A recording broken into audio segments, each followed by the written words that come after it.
इस समय बाजार जो एक रेंज के अंदर में काम कर रहा है, इस रेंज में कहीं कुछ काम करने का मौका इंडेक्स में है, या इस समय दूर रह रहे हैं, या किस तरीके से काम कर रहे हैं? एलेक्स जी, मैं थोड़ा सा आपको करेक्ट करना चाहूंगा यहाँ पर। एक तो बाजार बिल्कुल भी रेंज में नहीं है सर। हाँ, अच्छा। ये कह सकते हैं कि पिछले कुछ दिनों की एक रेंज है, लेकिन आज तो मतलब इसने कोई चीज ही रखी नहीं है मार्केट के अंदर रेंज वाली। जिस तरीके के शुरुआती कुछ मिनटों में, मतलब आधे घंटे में 35-45 मिनट के अंदर एक अच्छी खासी मुंह दिखाया था, और वो मुंह इस तरफ इंडिकेट कर रही थी कि आज चलो कुछ अच्छा होने जा रहा है। क्यों तो कल जिस तरीके से मार्केट के अंदर एक अच्छी खासी मुंह आई थी, और डाउ फ्यूचर्स भी, और जब जिस तरीके से आज एसजीएक्स भी, ये सारे इंडिकेशंस इस तरीके के थे कि आज एक प्रोमिनेंट वाली तेजी देखने मिल सकती है, ऐसा लग रहा था। एंड ऑनेस्टली स्पीकिंग कि हम उसके अंदर थोड़ा सा आज ट्रैप होने जा रहे थे, लेकिन समय रहते हम लोगों ने एग्जिट ले लिया। और मुझे लगता है कि मार्केट एक वापस नीचे की रेंज में आने के लिए तैयार है। सर जी, मैं एक बहुत इंटरेस्टिंग चीज दिखाना, मतलब बताना पसंद करूंगा यहाँ पर, स्पेशली इन निफ्टी। निफ्टी के अंदर करीब करीब 100 पॉइंट की रेंज में, 100 पॉइंट की मतलब 18,100 से लेकर से ले लीजिए 18,200 तक अनप्रेसिडेंटेड कॉल राइटर्स खड़े हुए हैं सर। करीब करीब 2,70,00,000 के आसपास। ये निफ्टी को ऊपर जाने के लिए कभी मदद नहीं करेंगे। और उसके सामने 1.5 करोड़ के आसपास, मतलब 1,40,00,000 के आसपास के जो पुट राइटर्स खड़े हुए हैं सर, वो हो सकते हैं ऐसे कि जो मशीन्स के सौदे किसी ने 10 लाख के अकाउंट में ले लिया, किसी ने 10 लाख, मतलब सेम कंपनी है वो, उनको परमिशंस वैसे होते हैं एफआईज को। तो वो एक सेटलमेंट जब तक एंड ऑफ द डे का डेटा नहीं मिलेगा हम लोगों को, वो बता पाना मुश्किल है। लेकिन प्राइमा फेसी अगर देखते हैं तो ये नंबर्स काफी डरावने हैं, जो तेजी के लिहाज से कहीं पे भी हम लोगों को सपोर्ट नहीं कर रहे हैं। बेशक एसजीएक्स और सारी चीजें थोड़ी सी ऊपर थी, लेकिन मैं थोड़ी सी मेरी रेंज बढ़ाना चाहूंगा यहाँ पर। जो 18,200 तक मैंने, इसके पहले मैं थोड़ा सा स्टिक्ट अप था वहां पे। मुझे लगता है कि 18,250 फ्यूचर के अंदर लेवल अगर तोड़ेगा, और ऑन अ डेली बेसिस बोल रहा हूँ, या एटलीस्ट 1 घंटे के कैंडल के ऊपर अगर सस्टेन करेगा, तब जाकर मैं कहीं बाइंग का मन बनाऊंगा।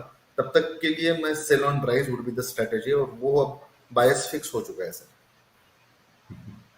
ठीक है, तो राइस फिक्स हो चुका है, सेल ऑन राइस की ही स्ट्रेटजी है। बस ये है कि अब थोड़ा और ऊपर जाकर के राइस थोड़ा और बड़ा चाहिए, तब सेल कर रहे हैं। कि ये कहीं ना कहीं जो मुझे समझ में आ रहा है, पंकज जी कहने की कोशिश कर रहे हैं, लेकिन है स्ट्रेटजी उसी तरीके की। और ठीक है। तो अगर मैं पंकज सर कहूँ कि ये रेंज ही है, लेकिन थोड़ी बड़ी रेंज हो गई है, तो क्या गलत कह रहा हूँ? सर देखिए, आप, मैं आज के दिन की बात कर रहा था सिर्फ। वैसे अच्छा अगर अच्छा। देखा जाए तो आप थोड़ा सा अगर पीछे भी चले जाते हैं तो 17,850 से लेकर 18,200 की रेंज, मतलब ये 400 पॉइंट के बीच में आप देखिए कितना टाइम से, मतलब 2-3 हफ्ते का कंसोलिडेशन हो गया है सर इसमें ही। हम लोगों को कहीं पे भी, मतलब लोग भी हम लोगों की कॉल देख देख के पक रहे हैं कि 18,200 का कॉल बाय करिए, 18,000 का। मतलब वो स्ट्राइक भी चेंज नहीं हो रहा है वहां पे। कभी पुट बाय करने के लिए बोल रहे हो, कभी कॉल बाय करने के लिए बोल रहे हैं, तो ये चलते रहने वाला है। मुझे लगता है अगर कि जो जो इन्वेस्टर है, या स्पेशली जो निफ्टी फ्यूचर्स में डेडिकेटेड, मैं एक क्लास देखता हूँ सर आपके पास में जब भी आता हूँ। जी ठीक जी है जी। कि एक डिलीवरी बेस्ड काम करने वाले लोग भी अगर ज्यादा है, मुझे लगता है कि इंडेक्स के अंदर भी काम करने वाले लोग काफी है इसके अंदर, जो बिहाइंड द कर्टल मेरे को मैसेज भेजते रहते हैं आपके शो के बाद में, और बहुत सारी चीजें होती है। तो इनको ऑप्शंस में भी और फ्यूचर्स में भी काम करने में दिलचस्पी है, और वो करते भी है। तो मेरी आपसे दरख्वास्त रहेगी अलेक्स जी, कि कुछ एक जी। एक शोज का फॉर्मेट ऐसे भी बनाई है, ताकि ये फ्यूचर ऑप्शंस वाले लोगों को भी मौका मिले कि आपके साथ में जुड़ने का और काम करने का। खैर, कोई बिल्कुल, दिक्कत नहीं है बिल्कुल सर। सही ये है। इनफैक्ट अभी एक काम करते हैं, दर्शकों से पूछ ही लेते हैं कि अगर आप लोग को लगता है कि आप लोग फ्यूचर्स में, ऑप्शंस में काम करते हैं, तो बताइए। और अगर लगता है कि हमें उसके बारे में कुछ और जानकारी और कुछ और एक्सपर्ट्स और कुछ उस तरीके की एजुकेशन के ऊपर पे भी काम करना चाहिए, या उसके ऊपर में कुछ स्पेशल शोज बनाने चाहिए, तो ज़रूर बताइए। क्योंकि मैं सिर्फ ऐसा मान के चलूं कि क्योंकि आप ही ने बताना, आप ही के लिए शो है और आप ही के लिए बन रही हैं सारी चीजें, तो इसका कोई मतलब नहीं कि आपको क्या चीज चाहिए और हम उस पर काम ना करें, इसका कोई फायदा नहीं है। तो क्या चाहिए, और अगर आपको लगता है कि फ्यूचर में ऑप्शन में करना चाहिए, अगर नहीं भी आता है आपको लेकिन आपको लगता है कि एक इंटरेस्टिंग चीज़ है, क्योंकि अक्सर आप सुनते तो होंगे बहुत सारे लोग और बहुत सारे वीडियोस और बहुत सारे एक्सपर्ट्स कहते हैं, या बहुत सारे आपको सोशल मीडिया पे तो आपको बड़ी बड़ी गाड़ियों से उतरते हुए लोग दिख जाएंगे, वो वाले वीडियोस और वाले फोटोज की कोई कमी नहीं है, जो सुपर कार से उतर रहे होते हैं और लगता है कि ये रोज रोज एक कार खरीदने जितने पैसे बना रहे होते हैं, स्क्रीनशॉट शेयर करते हैं, तो वो जरूर बताइएगा। चलिए, और एक साईं प्रवीण जी का सर आ गया है कि want to work in F सीखना चाहते होंगे, इसका मतलब निश्चित रूप से, और वांट टू वर्क लिखा है, इसका मतलब अभी करते नहीं है लेकिन करना चाहते हैं। तो और बाकी दर्शकों से भी रिक्वेस्ट है, जरूर बताइए अपना सुझाव यहाँ पे, क्योंकि अगर आप बताएंगे और करेंगे और अगर जरूरत है तो फिर हम जरूर उस पर भी काम करेंगे, क्योंकि जो कुछ कर रहे हैं हम आप ही के लिए कर रहे हैं। चलिए, बढ़िया। तो पंकज सर, तो ये इंटरेस्टिंग चीज है और बहुत सारी चीजें, और मैं वो सोच रहा था कि आप जब कह रहे थे कि लोग भी पक गए हैं सुन सुन करके वो कॉल्स, तो अगर कोई इंट्राडे कॉल देता होगा तब तो वो हो गया होगा कि मंडे वाली कॉल हर दूसरे दिन, मतलब मंडे को बनाई आपने जो, तो ट्यूसडे छोड़ करके वेंसडे को भी वही देनी है और थर्सडे छोड़ करके फ्राइडे को भी वही देनी है, और बाकी दो यस दिन यस तो हर दिन केवल वो दो ही कॉल्स होंगी जो कि ऑल्टरनेट में इधर से उधर और उधर से इधर हो रही होंगी केवल। सर, एग्जैक्टली आप जैसे फरमा रहे हैं बस उसी तरीके में काम हो रहा है।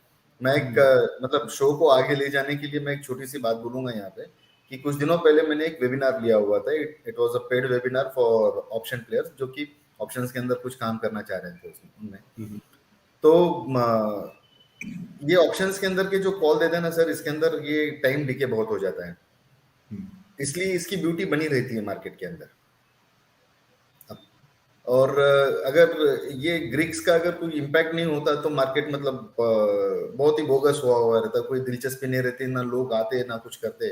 ये टाइम डीके की और डेल्टा की वजह से एटलीस्ट मार्केट के अंदर जो रौनक बनी हुई है, जो लोग on a daily basis trading में अपना पैसा बनाना चाहते हैं और उस तरीके का काम करना चाहते हैं, तो सीरियसली जो भी लोग इंटरेस्टेड है, जिन्होंने भी आपको मैसेज किया है, उनका तो वेलकम करिए और कुछ ऐसे ही प्रिपेयर करने की कोशिश करेंगे। हम लोग आपके साथ में हमेशा से थे, हैं और रहेंगे लेखजी। तो मैंने चलिए। मैंने ऑफ द रिकॉर्ड भी आपको बहुत बार मैंने रिक्वेस्ट भी करी है कि आप सर कुछ सोचिए उसके बारे में। लोग पसंद करते हैं देखना, और हम जैसे आते हैं तो हमारी एक्सपर्टीज ही उसमें है कि फ्यूचर्स ऑप्शंस के अंदर, तो लोग आपकी चाहते हैं कि एक्सपर्टीज जो है और उस एक्सपर्टीज से अगर हमारे दर्शकों को फायदा हो सकता है, क्योंकि बनेगा तो अल्टीमेटली मुनाफा ही, तो चाहे हम कान इधर से पकड़े या उधर से पकड़े, कुछ भी करें, उसका नाम कुछ भी हो, उस ट्रेड का नाम, उस तरीके का टूल का नाम कुछ भी हो, लेकिन अगर मुनाफा बन रहा है, अल्टीमेटली खाते में पैसे आते हैं, तो वो फिर कोई भी तरीका हो बाजार के अंदर में, और क्यों कोई भी एक तरीका छोड़ा जाए, तो हम सारे एसेट क्लास को कवर करने की कोशिश करते हैं, हम सारे टूल्स को कवर करने की कोशिश करते हैं, उसमें ये तो एक इम्पोर्टेंट तरीका है, जिसको कि बस थोड़ी सी मेहनत और थोड़ा सा एफर्ट लगा करके, और आप क्योंकि महारती हैं तो आपसे हम सीख भी जाएंगे और सीख करके उस पर भी जरूर काम करेंगे। तो